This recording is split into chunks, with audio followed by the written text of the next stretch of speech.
America எதன் அடிப்படையில் அவருடைய பணத்தை அச்சடிக்கிறார்கள்? தங்கத்தின் அடிப்படையில் அச்சடிக்கணுங்கிறது சாதாரண பொருளாதார விஷயம். அமெரிக்காட்ட எவ்வளவு தங்கம் இருக்குன்னு யாருக்காவது தெரியுமா? அவங்க எப்படி அடிக்கிறாங்க? அவங்க லாட்டரி சீட் அடிக்கிற மாதிரி பணத்தை அடிச்சிட்டு இருக்காங்க. ட்வின் டவர் இடிப்பு எதற்காக நடந்ததுன்னு யாருக்காவது தெரியுமா? பேஸ்மெண்ட்ல எவ்வளவு கோல்டு இருந்துச்சுன்னு யாருக்காவது தெரியுமா? அந்த கோல்டு எந்த நாட்டுடையதுன்னு தெரியுமா? குவைத்தினுடைய கோல்டு. அமெரிக்கா பொருளாதாரத்தை மொத்தமாக விலைக்கு வாங்கக்கூடிய அளவிற்கான தங்கம் ட்வின் டவர் கீழே இருந்துச்சு. அந்த தங்கம் எங்க போச்சு இன்னைக்கு? இது ஒரு கேள்வி. ட்வின் டவர் இடிப்பதற்கு 2 வருடங்களுக்கு முன்னாடி ஒரு பெரிய அமெரிக்க தொழிலதிபர், அரசியல்வாதி அந்த ட்வின் டவரை இன்சூரன்ஸ் பண்றார். தீவிரவாதிகளால் இந்த டவர் உடையப்பட்டால் 7 மில்லியன் வரணும் அப்படின்னு. அவர் பண்ண 3 மாசத்துல டவர் உடையுது. அவர் 2 நஷ்டஈடு கேட்டார். ஏன்னா 2 தடவை பிளைட் போச்சு, 2 தடவை வேணும்னு சொல்லி 2 3.5 மில்லியன் என்னமோ தான் கொடுத்ததா சொல்றாங்க.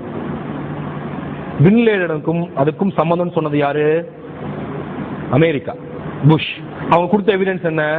பின் லேடன் நான் செய்ததாக சொன்ன ஒரு பேட்டி.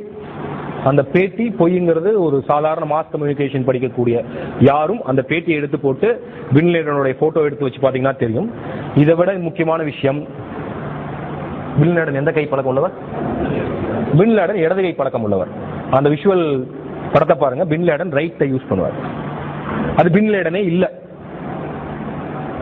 7/9/11 புஷ்னுடைய ஆப்போனன்ட் பார்ட்டி எலெக்ஷனுக்காக செய்யறப்ப அவங்க முழுக்க பின் லேடனையும் இவரையும் தொடர்பு படுத்தி ஒரு விஷயத்தை முன் வச்சாங்க. இப்போ ட்வின் டவர் இடிக்கப்பட்டதுக்கும் குளோபலைசேஷனுக்கு ஏதாவது சம்பந்தம் இருக்கா? ட்வின் டவரை இடிச்சவங்க ஒரு 10 பேர். இன்னும் வால் ஸ்ட்ரீட் அதை சொல்லலாம். நம்ம இன்னும் சொல்ல போனால் உலகத்தினுடைய பொருளாதாரத்தை மொத்தமாக முடிவு பண்றது வால் ஸ்ட்ரீட். வட்டி கொடுப்பவர்கள் தான் என்னைக்குமே உலகத்தினுடைய பொருளாதாரத்தை முடிவு செய்பவர்கள். அது உலகமயமாக்கலும் இருந்தாலும் சரி, தமிழ்நாட்டில் இருந்தாலும் சரி. ஆட்டோக்காரனுக்கு நம்ம ஏன் 100 ரூபா கொடுக்கணும்? நம்ம திட்டம் ஆட்டோக்காரன் எதுக்கு 100 ரூபா வாங்குறோம்? மெட்ராஸ்ல என்ன சார் இங்க இருந்து போறதுக்கு 70 ரூபா வாங்கணும்னு சொல்றோம். ஏன்? எல்லா ஆட்டோக்காரர்களின் ஆட்டோ ஓட்ட வேண்டிய உரிமமும் அங்க இருக்கக்கூடிய வட்டி கடைக்காரர் இருக்கு. அவன் டெய்லி 100 ரூபா அவர் கட்டி ஆகும். சோ இதை முழுக்க நீங்க குளோபலைசேஷனை புரிஞ்சுக்கிறதா மாத்தணும்னு நினைச்சா மாத்தலாம். அது ஒரு பக்கம்.